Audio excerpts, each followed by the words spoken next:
यहाँ पे हम बात करने वाले हैं दो टॉपिक के बारे में। यहाँ पे हम सबसे पहले ब्रह्मोस ए के ईआर वेरिएंट के बारे में बात करेंगे, जिसको आज आईएएफ ने टेस्ट फायर किया है। और ये जो टेस्ट फायरिंग कंडक्ट की गई है वो आईएएफ के अभ्यास के टाइम पे कंडक्ट हुई है। अभ्यास के लिए जो एक नो फ्लाइंग जोन है वो ऑलरेडी अनाउंस कर दिया गया था, जहाँ पे जो मैक्सिमम लेंथ बनती है वो अप टू आप कह सकते हो 800 किलोमीटर तक बनती है। और जो पेरीमीटर है वो 2671 किलोमीटर के अराउंड है। तो ये जो एरिया है वो अनाउंस किया गया था। यहाँ पे ब्रह्मोस के ईआर वेरिएंट की जो रेंज है वो किस रेंज में फायरिंग कंडक्ट हुई है वो प्रेस रिलीज में नहीं है, लेकिन जो पॉसिबल रेंज है वो 500 किलोमीटर से ऊपर भी हो सकती है, जिस तरह के यहाँ पे एरिया वार्निंग है। हालांकि कोऑर्डिनेट के इस तरह के शेप में और भी जो मिसाइल है वो भी फायर की गई होंगी अभ्यास में, तभी जो ऐसा शेप है नो फ्लाइंग जोन का वो आपको दिख रहा है। तो यहाँ पे जो ऑफिशियल मेंशन है ब्रह्मोस ए की ईआर वेरिएंट की टेस्ट फायरिंग का वो आईएएफ ने किया है।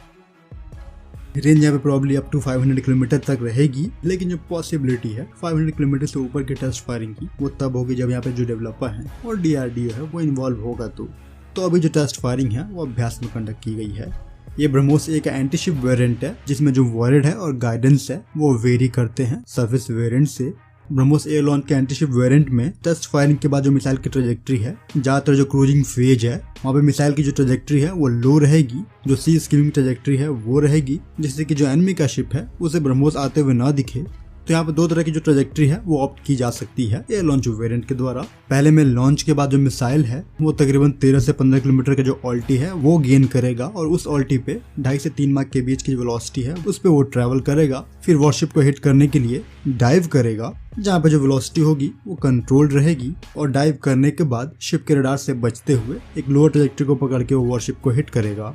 तो ये पहला केस है जहाँ पे एयरक्राफ्ट और जो टारगेट वॉरशिप है उनके बीच में जो दूरी है वो काफी लंबी है, तो वहाँ पे ये ट्रेजेक्ट्री आ जाएगी। जो दूसरा केस बनता है जहाँ पे टारगेट और एयरक्राफ्ट के बीच में जो दूरी है वो काफी कम है, तो उस केस में लॉन्च के बाद मिसाइल तुरंत ही डाइविंग करेगा और लो ऑल्टी पे ट्रेजेक्ट्री को फॉलो करते हुए एंड गेम में होमिंग प्लस डाइव करता हुआ टारगेट को हिट करेगा।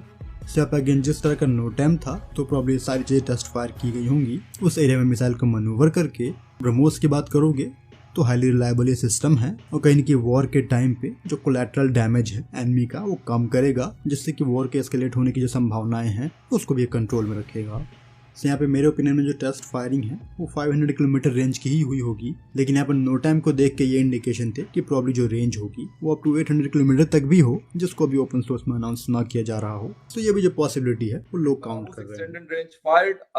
Indian air force today successfully fired the ER BrahMos air-launched missile against a ship target from a Su-30 MKI.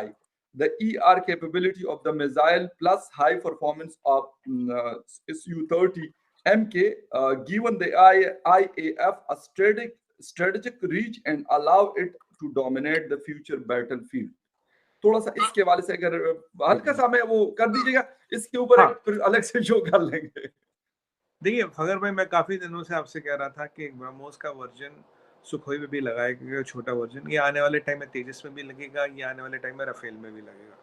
ये ब्रह्मोस अब क्या है कि ब्रह्मोस एक ऐसा हथियार है, ये बहुत अनस्टॉपेबल है, और अगर इसको सुखोई पे लगाया जाए ये कॉम्बिनेशन ऐसा बनता है कि जिसको रोकना ऑलमोस्ट इम्पॉसिबल है, क्योंकि सुखोई बहुत पास जाके मैन्यूवर करते हुए भी ब्रह्मोस छोड़ेगा। सुखोई अगर वर्टिकल चार्ली में भी ब्रह्मोस छोड़ दे, ब्रह्मोस तब भी ऐसे निकलेगा, बिल्कुल ऐसे निकलेगा। मैंने आपको बताया इसमें दो चीजें, one is hovering around the target, second is M manoeuvre. ये बहुत यूनिक फीचर है इसमें, इसीलिए इसको रोकना किसी के लिए भी इम्पॉसिबल हो जाता है। ये जो चाइना को डर लगा हुआ है ना आजकल इंडियन एयरफोर्स से, वो इसीलिए बिकॉज सुखोई पे ब्रह्मोस इज अ कॉम्बिनेशन जिसका जवाब उनके पास है नहीं।